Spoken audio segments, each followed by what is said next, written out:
Welcome to Lyra Echo Stories, where every story echoes emotions, memories, and hidden truths. Step in and feel the echo of every tale. My name is Shelby Bennett. I'm 30 years old.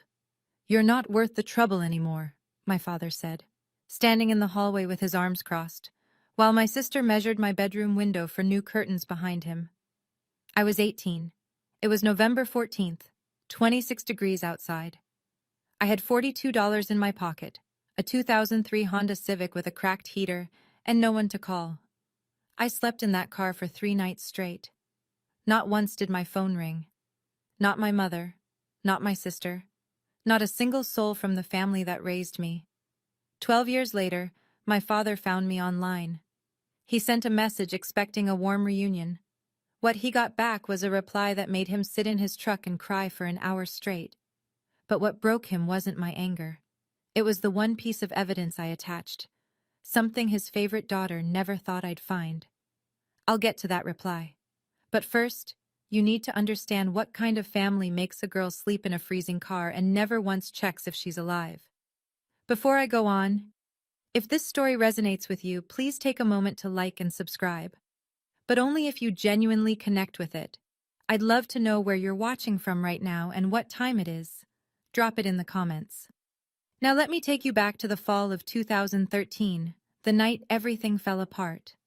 My father, Gerald Bennett, was a United States Marine for 14 years. He ran our house the way he ran his unit, lights out at 10, chores on a rotation chart taped to the refrigerator, and absolutely no backtalk. If you disagreed with him, you were insubordinate. If you raised your voice, you were disrespectful. And if you did both, God help you. My mother, Patricia, was the opposite. Soft-spoken, gentle. The kind of woman who would bake cookies for a neighbor's funeral, but couldn't look her husband in the eye when he was angry. She loved us. I never doubted that. But love without courage is just watching. Then there was Jocelyn, my older sister, 20 years old, the golden child. She had a gift, not for art, not for school, but for knowing exactly what my father wanted to hear and delivering it with a smile. Yes, sir. You're right, Dad. I'll handle it. She was fluent in obedience, and in our house, obedience was currency. Me? I was the loud one, the difficult one, the one who asked why, when everyone else said yes, sir. I wasn't a bad kid. I made honor roll twice. I worked weekends at a sandwich shop, but I talked back, and in Gerald Bennett's home, that was an unforgivable sin. The night of November 14th started with a smell. My father claimed he caught something strange drifting from upstairs. He announced, not asked, announced, that he would be inspecting both bedrooms. I wasn't worried. I had nothing to hide. He started with my room, pulled open the top drawer of my desk, and there it was. A small Ziploc bag with something green inside. I'd never seen it before in my life. He didn't ask me a question, didn't give me a chance to speak. He just pointed at the hallway and said, "Pack your things." I looked past him. Jocelyn stood at the end of the hall. She wasn't surprised. She wasn't upset. She smiled, small, quick, then turned and walked away. I didn't understand that smile. Not then. It would take me 10 years to learn what it meant. I turned to my mother. She was standing in the kitchen doorway, dish towel twisted between her hands, tears already running. "Mom, please, it's not mine." She opened her mouth. Nothing came out. My father's voice cut through the hallway. "Patricia, don't!" She closed her mouth, looked at the floor, and said the words I'll carry for the rest of my life. "Just go, honey. Let him cool down. I'll talk to him." She never talked to him. Not that night, not the next day, not once in 12 years. I went upstairs. My hands were shaking so hard I could barely fold a shirt. I grabbed what I could. Clothes, my wallet, my phone charger, a jacket that wasn't warm enough. I didn't own a suitcase. I used a garbage bag. While I was stuffing jeans into black plastic, Jocelyn appeared in the doorway. She was holding a tape measure. "I'm so sorry this happened, Shell," she said. Her voice was soft, practiced. She even tilted her head like she'd seen people do on television. But her eyes were already scanning the room, the window, the closet, the corner where my bed sat. She was measuring for curtains before I'd finished packing. I dragged my bag down the stairs, across the living room, through the front door. My father stood on the porch, arms folded, jaw locked. He didn't look at me. He looked past me, at the yard, at the dark, at anything that wasn't his 18-year-old daughter leaving with a trash bag in November. As I stepped off the porch, I heard Jocelyn's voice behind me, soft and sweet, threading through the screen door. I tried to warn you, Dad. She's been like this for months. I sat in the Honda, turned the key. The engine coughed to life. The heater rattled, then blew cold air. Just cold air. 26 degrees. $42. And that was that. The first night, I parked in the Walmart lot on Route 35. I pulled my jacket tight, draped my one spare hoodie across my legs, and sat there with the engine off because I couldn't afford to waste gas on a heater that didn't work. The windshield frosted over within an hour. I could see my breath. I pressed my forehead against the steering wheel and told myself I'd figure it out in the morning. I didn't sleep, not a single minute. The second night, I moved to the lot behind the public library. Quieter, darker. I figured nobody would bother me there. At 3 in the morning, a flashlight hit my window. A security guard, older guy, gray mustache, brown uniform. He knocked gently. "You okay, miss?" "Yes, sir." He studied me for a moment, nodded, walked away. That man, a stranger whose name I never learned, was the first person to ask me if I was okay in 48 hours. Not my father, not my mother, not my sister. A man with a flashlight and a $10 an hour badge. The third night was the worst. My fingers went numb around 9 o'clock and didn't come back. I tried calling my father. The number had been blocked. I called my mother. It rang 6 times. No answer. I called Jocelyn. Straight to voicemail. I sat there staring at my phone. 3 contacts. 3 silences. At 11 p.m., I called my best friend, Rachel Hollis. She picked up on the second ring. "Shelby, what's wrong?" I couldn't get the words out. My jaw was shaking too hard. "Stay right there," she said. "Mom's coming." 32 minutes later, headlights swept across the library lot. Diane Hollis stepped out of her minivan and opened my car door. She took one look at me, purple lips, white fingertips, my whole body trembling, and her face changed. She was a registered nurse. She knew exactly what she was seeing, early-stage hypothermia, 3 nights of it. She didn't say, "What happened?" She didn't say, "Let's talk about this." She wrapped a blanket around me, helped me into her passenger seat, and said the only thing that mattered. "You're safe now. That's the only thing that matters tonight." I woke up the next morning in the Hollis's guest bedroom, under a quilt that smelled like lavender fabric softener. For about 4 seconds, I didn't remember. Then it hit. All of it. And I stared at the ceiling while my chest caved in. The smell of oatmeal pulled me downstairs. Diane was at the stove. Rachel sat at the kitchen table, still in pajamas, red-eyed like she'd been up all night. Nobody rushed me. Nobody asked questions. Diane just set a bowl in front of me and sat down across the table. Then she said it. "You deserve a seat at a table where you don't have to fight for a plate." That was the moment. Right there. 11 words from a woman who owed me nothing. And they did what 18 years in my own home never could. They told me I was allowed to exist without earning it. I cried. Hard. The ugly kind. Rachel held my hand and didn't let go.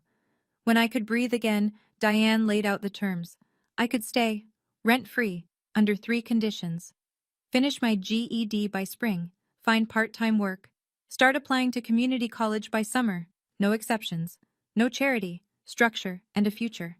I agreed to all of it. The next Monday, I started as a cashier at CVS, 4 days a week. Evenings, I studied. It wasn't glamorous. It wasn't inspirational. It was just survival, one 12-hour day at a time.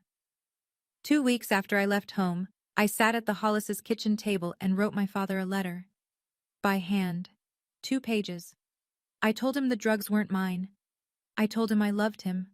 I told him I just wanted to come home. I mailed it on a Tuesday. It came back 4 days later.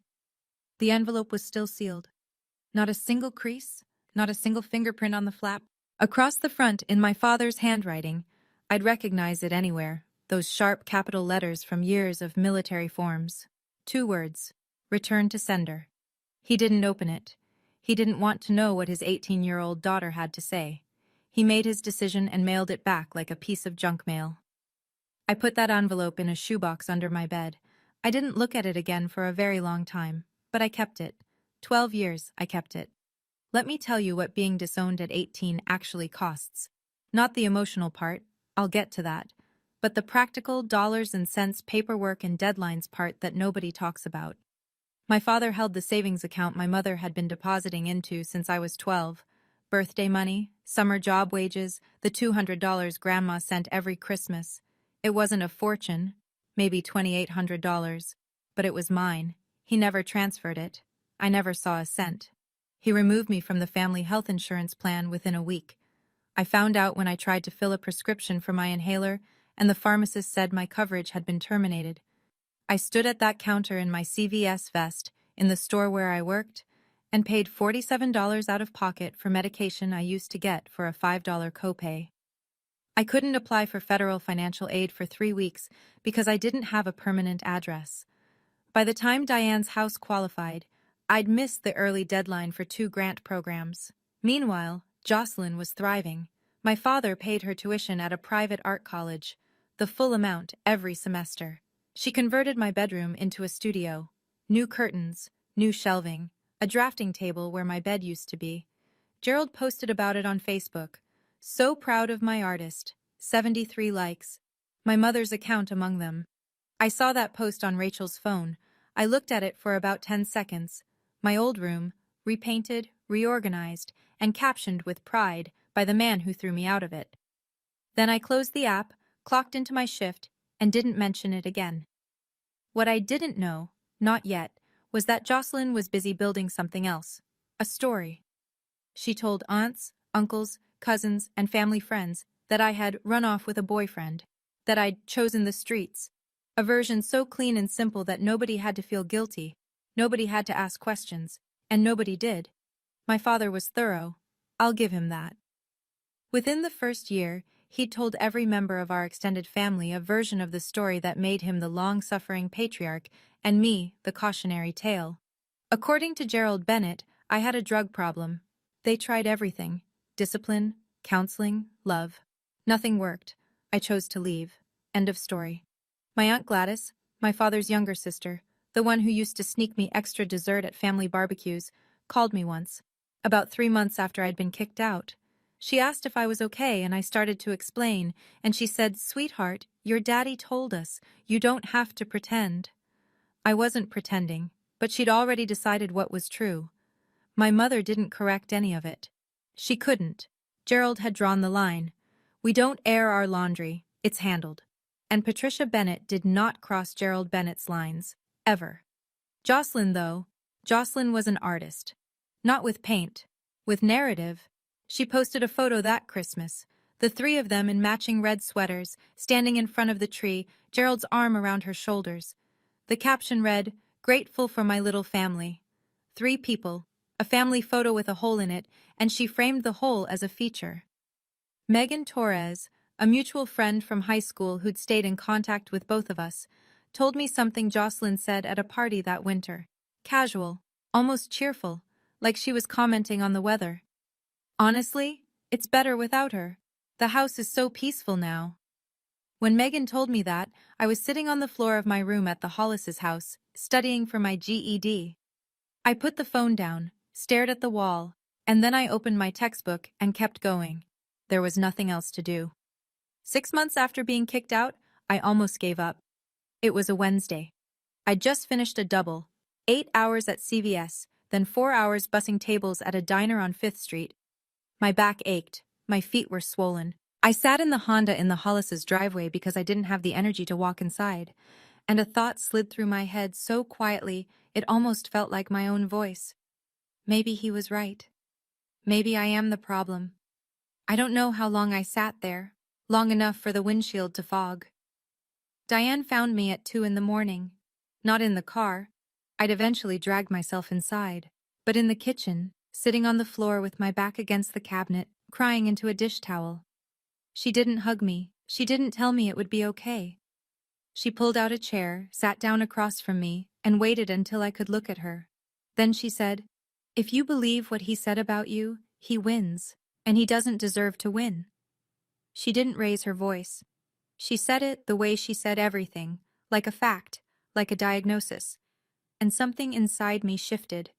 Not all at once, not dramatically, just a small, hard turn, like a key finding its groove. The next week, I submitted my application to Columbus State Community College, nursing program. I wrote the personal essay in one sitting. I didn't mention my family. I wrote one sentence that carried me through the next 4 years. I want to take care of people who have no one. I got the acceptance letter on a Friday. Diane stuck it on her refrigerator with a magnet shaped like a sunflower. Rachel took a picture. Nobody from the Bennett family called that year. Or the next, or the next, or the next. In 4 years, not a single word from anyone who shared my last name. And I kept going. Nursing school was 4 years of not enough sleep and too much coffee. I worked 2 jobs the entire time, CVS and the diner. And I studied everywhere. Bus stops, break rooms, the laundromat on Parsons Avenue while my scrubs dried. My GPA was 3.8. I made the dean's list 5 semesters in a row. Not because I was smarter than anyone else, because I had something most students didn't. The specific bone-deep terror of becoming the person my father said I was. Graduation day, May 2017.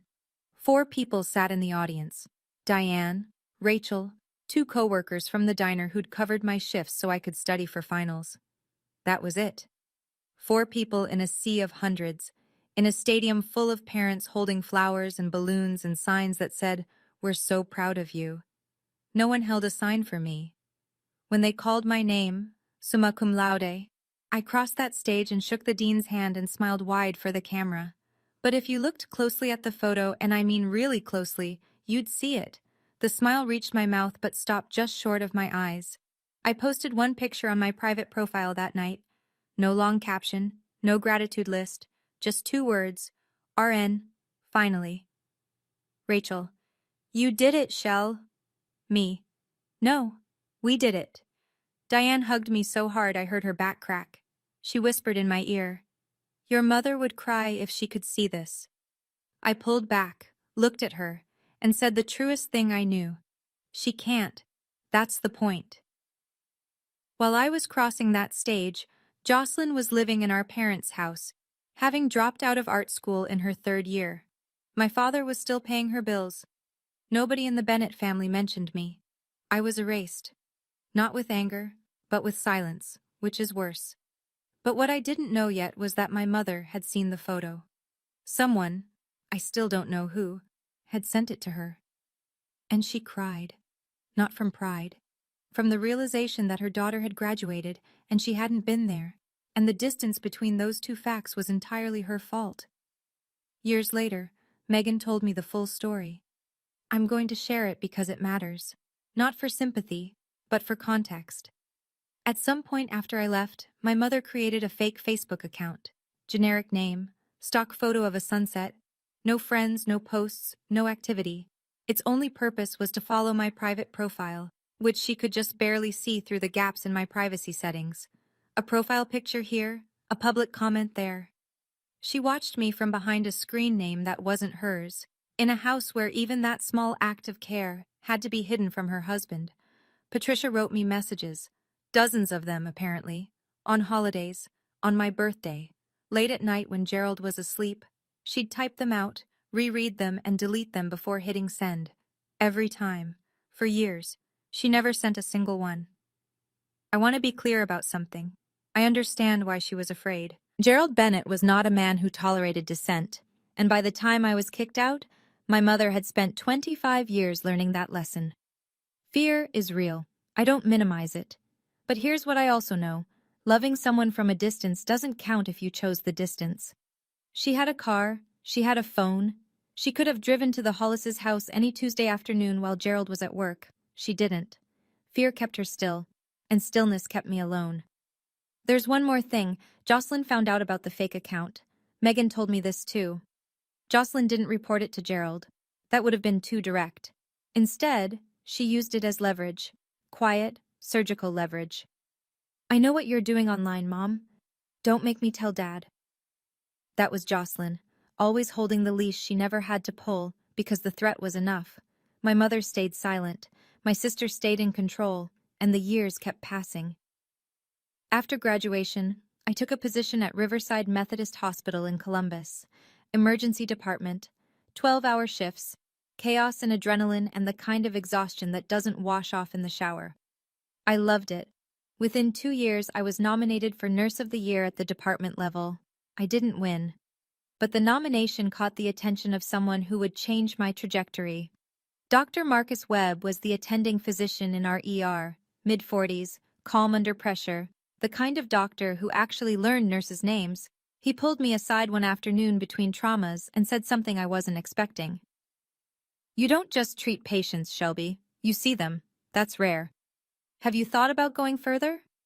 He meant nurse practitioner, a master's degree, independent practice authority, the ability to run my own clinic someday. It was a path I hadn't considered because no one had ever suggested I was capable of it. Dr. Webb wrote my recommendation letter. I applied for a scholarship at Ohio State.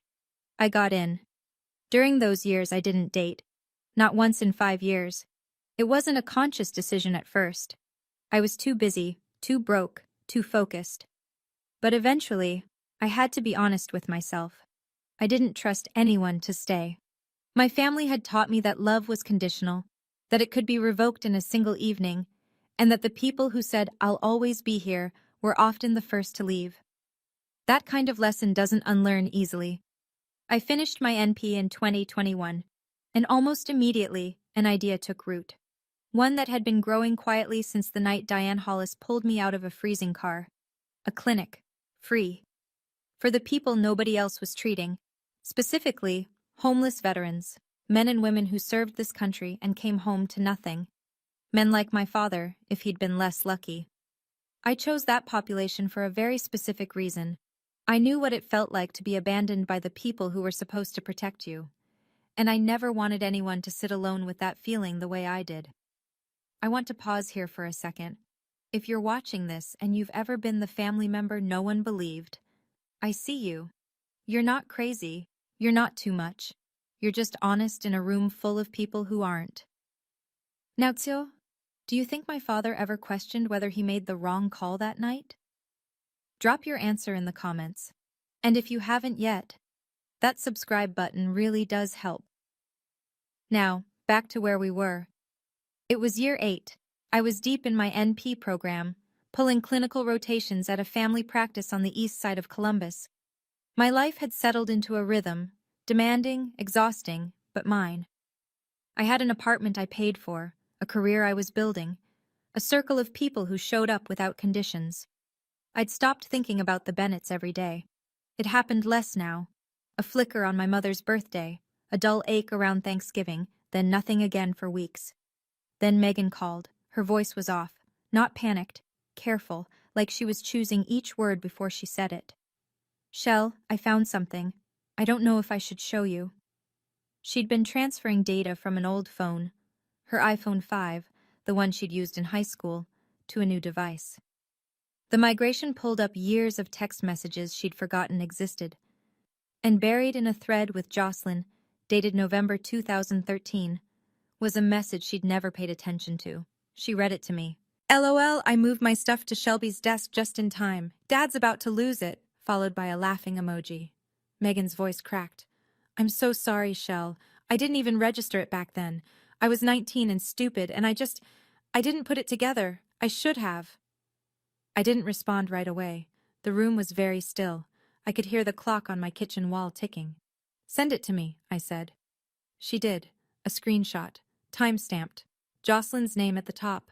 The text in a gray bubble, casual and grinning, like she was telling a joke. "LOL, I moved my stuff to Shelby's desk just in time." My stuff, her drugs, in my desk, on purpose. 12 years, Megan. I was 18 and freezing in a parking lot because of a text message with a laughing emoji. I saved the screenshot. I didn't show it to anyone. I didn't know what I'd do with it, or if I'd ever do anything at all. I just saved it in a folder on my phone and closed the screen. Some truths arrive too late to fix anything, but they still arrive. Building a clinic from nothing takes exactly as long as you think it does, plus 2 years. I spent 24 months writing grant proposals, sitting in meetings with nonprofit boards, touring vacant retail spaces with leaky ceilings, and learning a vocabulary I never expected. Zoning variances, 501c, 3 compliance, Medicaid reimbursement structures. Dr. Webb served as medical advisor. Diane connected me with a veterans advocacy network she'd worked with through the hospital. A regional foundation that supports veteran health services awarded us our anchor grant. We opened in a converted storefront on Livingston Avenue. I named it Second Chance Community Clinic. Free or sliding scale care for homeless and uninsured veterans. Primary care, mental health referrals, prescription assistance. The basics that shouldn't be luxuries, but are. A reporter from the Columbus Dispatch wrote a feature. Then NBC4 did a 3-minute segment for the evening news. They filmed me taking a patient's blood pressure, which felt strange. I'd done it 10,000 times, and suddenly there was a camera. The headline in the Dispatch read, "Local nurse practitioner opens free clinic for homeless veterans in Franklinton." I didn't build the clinic to prove anyone wrong. I didn't build it for a headline. I built it because someone should have been there for me on November 14th, 2013. And no one was. And I never wanted another person to sit in the cold, wondering if anyone would come. I named it Second Chance, not because I believe in second chances. I named it because I know what it feels like when nobody gives you one at all. The article ran on a Sunday. It circulated locally, picked up a few shares online, and faded into the news cycle within a week. But it didn't fade for everyone. Somewhere in Dayton, Ohio, an hour west of Columbus, that article landed on a screen it was never meant to reach. I didn't know that yet. There's a nightstand in my apartment. Plain oak, second hand, 1 drawer. Inside that drawer, I keep 3 things. Not mementos, not keepsakes. Evidence. Evidence of a life that happened before this one. The first is a photograph. My family at Cedar Point Amusement Park, the summer I was 12. All 4 of us. My mother's arm around my shoulders, Jocelyn making a peace sign, my father squinting into the sun with something that might have been a smile. It's the last photo where everyone is present and no one is pretending. The second is a bracelet. Thin silver chain with a tiny star charm. My mother gave it to me on my 16th birthday. She fastened it around my wrist and said, "For my little star." I stopped wearing it the night I left, but I didn't throw it away. The third is the envelope, yellowed now. 12 years of sitting in the dark will do that. The seal is still intact, still closed, still untouched. And across the front, in sharp black ink, in handwriting I know as well as my own, "Return to sender." I don't reread the letter. I don't need to. I remember every word. "Dad, I didn't do it. Please believe me. I love you. I just want to come home." I was 18. I spent a stamp and every ounce of dignity I had left on those sentences. He spent 0 seconds on them. I closed the drawer. I went to work. That's what I did. By that point, I had both pieces, the letter and the screenshot, 2 halves of a truth that no one had asked for. I didn't go looking for my family. I had no reason to. My life was full. My work had meaning. The people who mattered were already in it. Everything stayed quiet for 12 years. Then one evening, I opened LinkedIn on my couch after a long shift, scrolled past a few connection requests, and stopped. A message. From a name I hadn't seen in over a decade. Gerald A. Bennett. He'd used LinkedIn because I'd blocked his number years ago and my Facebook was private. But LinkedIn, professional, public, was the gap in the wall I hadn't thought to seal. The message was short, carefully worded, the kind of sentence structure that suggested he'd written and rewritten it multiple times. "Shelby, it's your dad. I saw an article about your clinic. I always knew you had it in you. I'd like to talk. Mom misses you. We all do." I read it 3 times. My hands weren't steady. Not from fear, from anger. The slow, deep kind that lives underneath everything and only surfaces when someone says exactly the wrong thing in exactly the wrong way. "I always knew you had it in you. You always knew.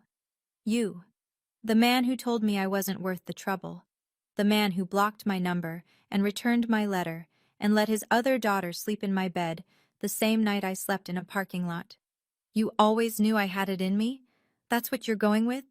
I closed the laptop, laced up my running shoes, ran 5 miles, came back, showered, sat on the edge of my bed with wet hair and a pulse I couldn't slow down. I called Diane. He found me. A pause. I could hear her put something down. A mug, maybe. What do you want to do? I don't know yet. Then don't do anything yet. I didn't. Not that night.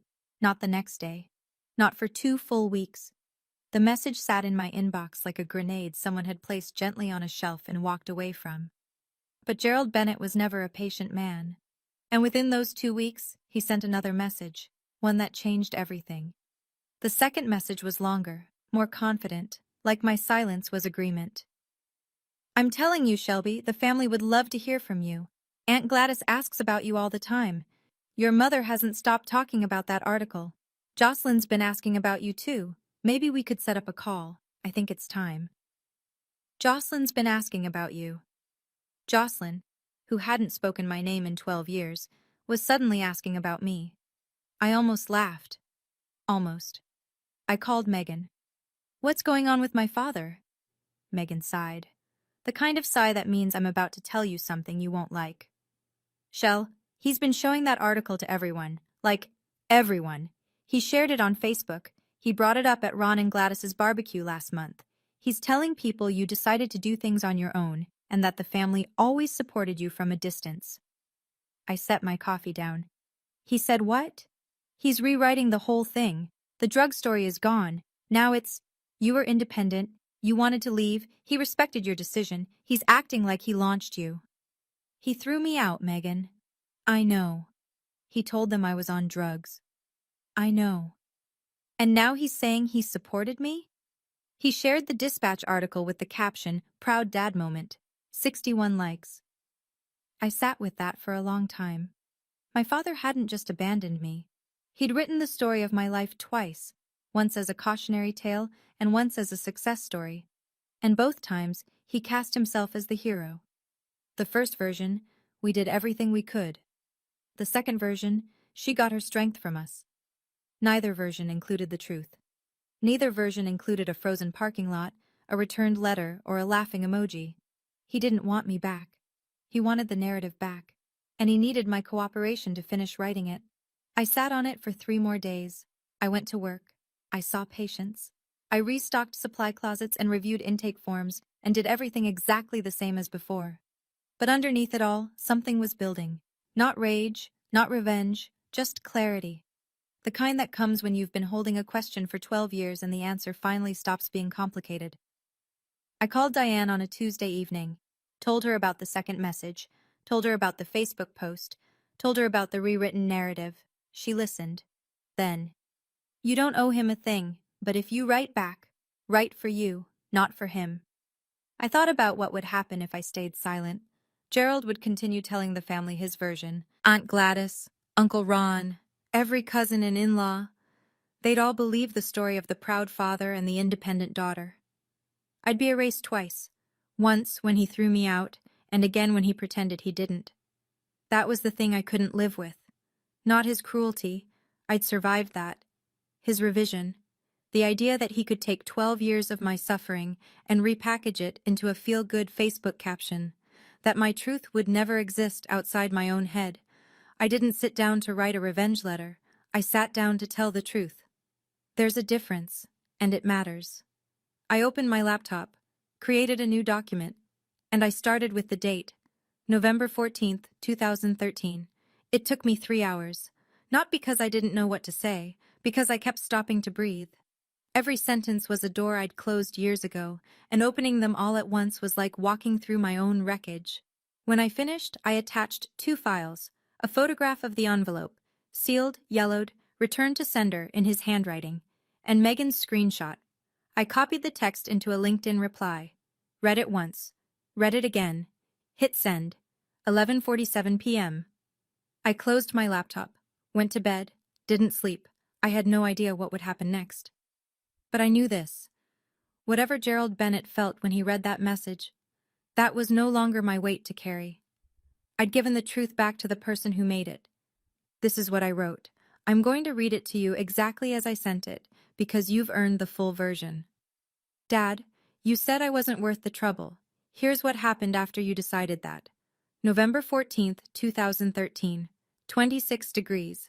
You told me to pack my things. You didn't ask if the drugs were mine. You didn't let me speak. You pointed at the door and I walked through it with my clothes in a garbage bag. November 14th. First night. I parked in the Walmart lot on Route 35. The heater was broken. I draped a hoodie over my legs and didn't sleep. November 15th. Second night. The library parking lot. A security guard knocked on my window at 3 a.m. He asked me if I was okay. That man, a total stranger, was the first person to check on me in 48 hours. Not you, not Mom, not Jocelyn. November 16th. Third night. I called you. Blocked. I called Mom. No answer. I called Jocelyn. Voicemail. 3 contacts. 3 silences. At 11 p.m., I called my friend Rachel. Her mother, Diane Hollis, drove 32 minutes across town to a library parking lot to pick up your daughter. She found me shaking, with purple lips and white fingertips. She's a nurse. She recognized early-stage hypothermia when she saw it. A stranger's mother saved my life. Mine didn't answer the phone. December 2013. 2 weeks after you threw me out, I wrote you a letter. By hand. I told you the drugs weren't mine. I told you I loved you. I told you I just wanted to come home. You mailed it back unopened. Your handwriting. Return to sender. You didn't spend 1 second on it. You told the family I had a drug problem. You told them I chose the streets. You rewrote my life so you could sleep at night. That was the first part, but it wasn't the part that broke him. The message continued. Here's what you missed, Dad. All of it. Every milestone. Every moment you weren't there for. Not because you couldn't be, but because you chose not to be. 2014. I got my GED while working double shifts at a pharmacy counter. No one clapped. No one took a picture. I went home and studied for the next test. 2015. I started nursing school at Columbus State. I paid for it with federal loans and a second job bussing tables at a diner. You paid for Jocelyn's art degree in full. She dropped out junior year. 2017. I graduated. Summa cum laude. 4 people were in the audience. A woman who owed me nothing, her daughter, and 2 coworkers from a restaurant. You weren't one of them. Mom wasn't one of them. I crossed that stage alone. 2019. I completed my nurse practitioner program at Ohio State. I treated my first patient independently on a Monday afternoon. When I got home, I picked up my phone to call someone. The person I wanted to call was you. I put the phone down. 2021. I opened a free clinic for homeless veterans. The kind of men you served with, Dad. The kind of men who came home from war and found out that the people who were supposed to be there had already moved on. I named it Second Chance. Not because I believe in second chances, but because I know what it feels like when nobody gives you one. 2025. You found me online. You said, I always knew you had it in you. You didn't know. You weren't there. Knowing requires presence, Dad. You were absent for 12 years. You didn't just miss my life. You chose to. I paused there, took a breath. Then I wrote the last section, the one with the attachments. One more thing, Dad. You kicked me out because you found drugs in my desk. I told you they weren't mine. You didn't believe me. You didn't even ask. They were never mine. I've attached a screenshot. It's a text message from Jocelyn to a mutual friend, dated November 2013, the same month you threw me out. It reads, LOL, I moved my stuff to Shelby's desk just in time. Dad's about to lose it. Followed by a laughing emoji. Your golden child put her drugs in my desk drawer and stood in the hallway watching you throw me out. She measured my bedroom window for new curtains before I finished packing a garbage bag. And then she spent 12 years playing the loyal daughter while I slept in a car. I've also attached a photo of the letter, the one I sent you 2 weeks later, sealed, unopened, your handwriting across the front, returned to sender. Your 18-year-old daughter wrote, I love you, I just want to come home. And you mailed it back like junk mail. I kept both, not as weapons, as proof. Proof that I tried and you didn't. I'm not writing this to hurt you. I'm writing it because you asked to reconnect, and I think you should know what you're reconnecting to. Not the version you told the family, not the proud dad moment you posted on Facebook, the real version. I don't hate you, Dad, but I can't give you the reunion you're looking for. You're not reaching out because you miss me. You're reaching out because my name was in the newspaper and you need a new story to tell. I won't be your story, I'm my own. Shelby. That was the reply. Every word. I sent it at 11:47 on a Tuesday night and closed my laptop. I didn't know when he'd read it. I didn't know how he'd react. I only found out later. Through Megan, through Gladys, through the slow, jagged chain of people who witnessed what came after. Here's what I was told. Gerald read the message in the living room. Patricia was in the kitchen. He was sitting in his recliner, the same one he'd been sitting in for 20 years, scrolling through LinkedIn on his phone. He opened my reply expecting, I imagine, something warm, something grateful, something that confirmed the story he'd been telling. He read it in silence. Patricia said she heard nothing. No reaction, no gasp, no curse, just quiet. And then the sound of the front door opening and closing. She looked out the kitchen window. Gerald walked across the yard, opened the driver's door of his truck, a blue Ford F-150, Marine Corps sticker on the rear bumper, and sat behind the wheel. He didn't start the engine. He didn't turn on the lights. He just sat there. Patricia waited 10 minutes. Then 20. She put on her coat and walked outside with a glass of water. She tapped on the window. He didn't open the door. Through the glass, she could hear him. He was crying. Not the quiet kind. Not the composed, stoic kind you'd expect from a man who built his identity on discipline and control. The kind that shakes your shoulders. The kind you can't stop. She stood outside that truck for a long time. Eventually, she went back inside.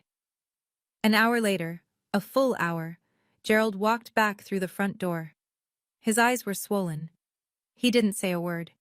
He placed his phone on the kitchen table, opened to my message, and pushed it toward Patricia. Read it. She did. Then she cried too. Gerald sat down across from her. And for the first time, according to what Megan later heard from Gladys, he asked the question he should have asked 12 years ago. Did you know? About Jocelyn? Patricia shook her head. Gerald picked up his phone and called Jocelyn. She didn't answer. He called again. Voicemail. He called a third time, a fourth. She never picked up. The next morning, he drove to her apartment. That was it. That was the reply. If you're still here, genuinely, thank you. Now here's my question. Do you think my father's tears were for me or for himself? Because I've thought about that for a long time and I still don't have a clear answer. Let me know in the comments.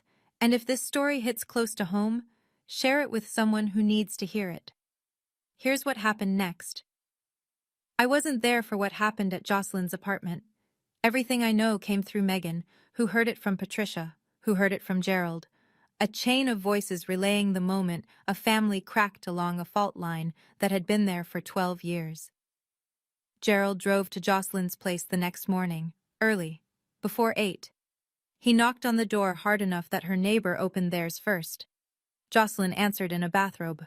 Dad? What's going? He held up his phone. The screenshot on the screen. Is this real? She looked at it. Her expression did something complicated. A flicker of recognition, then the mask sliding into place. That's taken out of context. Your sister slept in a car for 3 nights, in November, because of you. You're the one who kicked her out, not me. You're right. I did, because I believed you. That landed. You could tell, Patricia said, because Jocelyn didn't have a follow-up. For the first time in her life, the script ran out. Gerald didn't yell, he didn't slam anything. His voice, Patricia said, was the quietest she'd ever heard it, and that was somehow worse. Don't call the house for a while. He turned and walked back to his truck. Didn't look back. Jocelyn stood in the doorway. I'm told she called Patricia within the hour, sobbing, not apologizing, not explaining, but performing.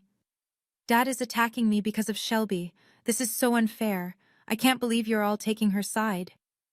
My mother, the woman who had spent 25 years choosing silence, said something she'd never said before. No, he's hurting because of what you did. So am I. And then she hung up. Megan told me Patricia's hands were shaking when she set the phone down, but she set it down, and she didn't pick it back up. The truth moved through the family the way truth always does when it's been delayed. Fast, messy, and without anyone's permission. Gerald called Gladys that same week, his younger sister. The one who'd called me once years ago and taken his word over mine. He told her everything. The screenshot, the letter, the parking lot, the hypothermia. Gladys was quiet for a long time. Then, "You let that girl sleep in a car, Gerald. She was a child." "I know." "And you told me she was on drugs." "I know." Gladys hung up and called me. I almost didn't answer. Her number had been absent from my phone for over a decade, and seeing it felt like a hallucination. But I picked up. "Sweetheart," her voice was thick. "I'm sorry. I should have checked. I should have asked you directly. I took his word and I shouldn't have." I sat on my couch and stared at the wall across the room. A small crack ran along the baseboard I'd been meaning to fix for months. "You believed what was easier to believe, Aunt Gladys." "Yes, and I'm ashamed of that." I didn't tell her it was okay, because it wasn't. But I didn't hang up either. Uncle Ron cut contact with Jocelyn entirely. No announcement, no drama. He just stopped responding to her messages. One of my younger cousins posted something vague on social media. Blood doesn't mean loyalty. And I knew the ripple had reached the edges. Jocelyn posted her own response on Instagram 3 days later. "Sometimes family is the most toxic thing in your life." No context, no names, just the kind of sentence that sounds deep until you realize it was written by the person who caused the toxicity. Nobody reacted. Not a single like, not one comment. And I know this might sound satisfying, the villain getting her comeuppance, but I want to be honest, it didn't feel triumphant. It felt heavy. Watching a family unravel in slow motion isn't a victory. It's just what happens when the truth shows up 12 years late and there's no clean place left to put it. A week after the confrontation with Jocelyn, my father sent me an email. Not through LinkedIn this time, through my clinic's public contact address, the one listed on our website for appointment inquiries and community outreach. He'd found it the way anyone would. He typed it into the general inquiries field like a stranger. "Shelby, I read your message 7 times. I read the letter, the one I sent back. Your mother found a draft copy in your old desk, in the room I let your sister take. I read every word. I can't undo what I did. I'm not going to list excuses because there aren't any that hold up. I was wrong. About all of it. I don't expect you to forgive me, but I needed you to know I hear you now." I read it at my kitchen table after a 10-hour shift, with a bowl of leftover soup going cold in front of me. I didn't respond that night, or the next. It took me 4 days, not because I didn't know what to say, but because I wanted to say it right, without cruelty, without performance, without any door opened wider than I could handle. "Thank you for hearing me. That's more than I got 12 years ago. I'm not going to pretend this is okay. It's not. I don't hate you, but I can't trust you. Not yet, maybe not ever. If you want any kind of relationship with me, it starts with accountability. Not one email, not one apology, years of it. And it starts with Jocelyn admitting what she did. To me, directly. Until then, I need space. Please respect that." 2 weeks of silence, then 3 words. "I understand." The same week, my mother sent her own message. Separate from Gerald, her own words, for the first time in 12 years. "I should have been your mother first, and his wife second. I'll spend the rest of my life trying to earn that back." I read it twice, closed my laptop, and went for a long walk in the dark. 2 months after the reply, the clinic was ready for its official grand opening. We'd been operating quietly for a while, seeing patients, building referral networks, stocking the pharmacy shelves. But this was the formal event. Ribbon cutting, press coverage, community turnout. The kind of day I'd spent 2 years working toward. The guest list wrote itself. Megan, Rachel, Diane, Dr. Webb, colleagues from the hospital, representatives from the Veterans Foundation, a reporter from the Dispatch who'd covered our launch. A crew from NBC4 coming to film. 40-plus veterans we'd already served, some of whom I'd treated personally. I didn't invite my father. I didn't invite my mother. I didn't invite Jocelyn. But Aunt Gladys called the week before. "Can I come?" I didn't hesitate. "Of course, Aunt Gladys." She paused. "I know I don't deserve to be there." "It's not about deserving. You asked. That's enough." The night before the event, I sat at the clinic after everyone had left, running through the setup checklist. Chairs in rows, podium by the entrance, banner hung straight. Diane had helped me write the speech. I'd been practicing it in my car all week, which is exactly as glamorous as it sounds. She called me that evening. "How are you feeling?" "Nervous." "About the speech?" "About all of it." She was quiet for a moment. "Tell them why you built it. That's enough." I slept 3 hours that night, woke up at 5, put on the white blouse I'd bought for the occasion, nothing fancy, just clean and pressed, draped my stethoscope around my neck because it felt right, and drove to the clinic at dawn. When I pulled into the lot at 7 a.m. to run final checks, there were no other cars yet. The sun was just coming over the rooftops on Livingston Avenue. The banner rippled in a light breeze. Then, at 8:15, I glanced at the far end of the parking lot. A truck, blue, Ford F-150, Marine Corps sticker on the rear bumper. My hands stopped moving. He was already here. I didn't go to the truck. I went inside and finished setting up. By 10 o'clock, the lot was full. Veterans in worn jackets standing next to reporters with press badges, social workers I'd partnered with, local officials from the city councilwoman's office, Rachel in a sundress, holding a bouquet she'd brought without telling me, Diane in her best cardigan, eyes already glistening, and we hadn't even started. Dr. Webb spoke first, brief, measured. He talked about the gap in veteran health care and how one person's stubbornness, he looked at me when he said it and the crowd laughed, could move mountains. Then Diane cut the ribbon. Her hands trembled on the scissors, and when the red fabric fell, she pressed her fingers to her lips and turned away for a moment. Then it was me. I stepped up to the microphone. 40-something faces. Some of them had slept outside last week. Some of them were here because this clinic was the first place that hadn't asked them to prove they deserved help. 12 years ago, I said, I slept in a car with no one to call. Today, I stand here to make sure no one in this room ever feels that alone again. I took a breath. This clinic isn't about second chances for me. It's about first chances for the people this country forgot. I didn't mention the Bennetts. Not one word, not one hint. This day wasn't about them. The crowd clapped. Diane was full on crying. Gladys stood in the second row, clutching her purse, tears streaming down her face. And through the crowd, past the reporters and the veterans and the folding chairs, I saw him. Gerald. Standing at the edge of the parking lot, baseball cap pulled low, hands in his jacket pockets, not moving closer. Our eyes met, just for a second, across 40 feet of concrete and 12 years of silence. I didn't walk to him. I didn't wave. I didn't look away. I nodded. Once. Small. He nodded back. Then he stood there for another few minutes while the crowd filed inside for the tour, and then he got in his truck, started the engine, and drove away. After the tour, after the photos, after the last handshake and the last thank you, the clinic emptied out.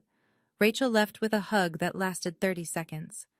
Dr. Webb shook my hand and said, "You did good, kid," which coming from him was the equivalent of a standing ovation. Megan texted me a row of heart emojis and a voice note that was just her crying. Gladys held my face in both her hands before she left. "You come to my house for Christmas. You hear me? I'm making the pecan pie and nobody says no to my pecan pie." I laughed, genuinely laughed, for the first time all day. Then it was just me and Diane. We sat on the metal bench outside the front entrance. The banner was still up. A few stray programs fluttered on the ground. The sun was going down behind the strip mall across the street, and the light turned everything amber. "He came," I said. "He did. I don't know what to do with that." Diane didn't answer right away. She folded her hands in her lap, the same hands that had wrapped a blanket around me in a library parking lot 12 years ago. "You don't have to do anything with it," she said. "It's his to carry now." And sitting there in the fading light, I understood something I hadn't before. For 12 years, I'd carried the truth like a weight strapped to my back. The letter, the screenshot, the parking lots, the silence, all of it. The reply wasn't revenge. It was me handing the weight back to the person who created it. Here. This is yours. I'm done holding it for you. For the first time in 12 years, I felt light. Not because my father cried in his truck, not because Jocelyn was exposed, not because the family finally knew, because I no longer carried the truth alone. When I got home that night, the volunteers had left a card on my desk. 43 signatures, veterans, staff, friends. Inside, someone had written, "You gave us a place to belong." On the reception table, there was an envelope. No name. Inside, $500 in cash and a slip of paper. For the clinic. G. I put it in the donation box. No exceptions. No special treatment. Just another contribution to a place that existed because someone, once, decided a girl in a parking lot wasn't worth the trouble. I'm not going to stand here and tell you what to learn from my story. I don't think it's my place to give you a lesson. But I can tell you what I learned. From living it. I don't tell this story so you'll hate my father. Gerald Bennett was a man driven by fear. He lost a brother-in-arms to addiction after the Gulf War, watched a man he trusted destroy himself, one fix at a time. That fear burrowed into him and never left. When he smelled something in the house and found a bag in his daughter's desk, every alarm in his body went off at once. He wasn't thinking. He was reacting to a ghost from 30 years ago. He was wrong. He was catastrophically, unforgivably wrong. But I understand the machinery that made him wrong, and that matters to me. I also don't tell this story so you'll feel sorry for me. I have a career, a clinic, a life I'm proud of. I built it with my own hands, on a foundation laid by people who chose me when my own family didn't. That's not tragedy. That's resilience. What I want you to take, if anything, is this. You have the right to set a boundary without writing a 5-page justification for it. You have the right to say this is not okay, even when everyone around you has agreed to pretend it is. And you have the right to refuse a reunion that's designed to benefit the people who hurt you, not the person who was hurt. Forgiveness is a door. I get to decide when, and if, I open it. And nobody, no matter how much they cry, no matter how many emails they send, gets to knock it down. That's not bitterness. That's just knowing where I end and they begin. It's been a little over a year since I sent that reply. The clinic is doing well. We serve over 200 veterans a month now. We've added a part-time therapist and a benefits navigator who helps guys file their VA claims. Last quarter, we got a grant to extend our hours on Saturdays. It's not glamorous work. Most days, it's blood pressure checks and medication refills and long conversations with people who just need someone to sit with them for 10 minutes. But it's the most important thing I've ever done. I'm seeing someone. His name is Kyle. He's a firefighter. We met at a community health fair. He was manning the fire safety booth next to our clinic's table, and we argued about whether CPR dummies are creepy. He's kind and steady, and he doesn't try to fix me. When I told him this whole story, he didn't say, "You should forgive them." He said, "What do you need?" And I knew. My father emails once a month. Short messages. Never pushing. Sometimes it's a question about the clinic, sometimes it's just thinking of you. I respond to about half of them. We haven't seen each other since the grand opening. Our relationship, if you can call it that, is like two strangers trying to remember a language they used to share. Awkward, careful, uncertain. My mother and I meet every couple of months, always at a cafe, never at the Bennett house. She started seeing a therapist, her first time at 62. We talk about small things. We're not ready for the big ones yet.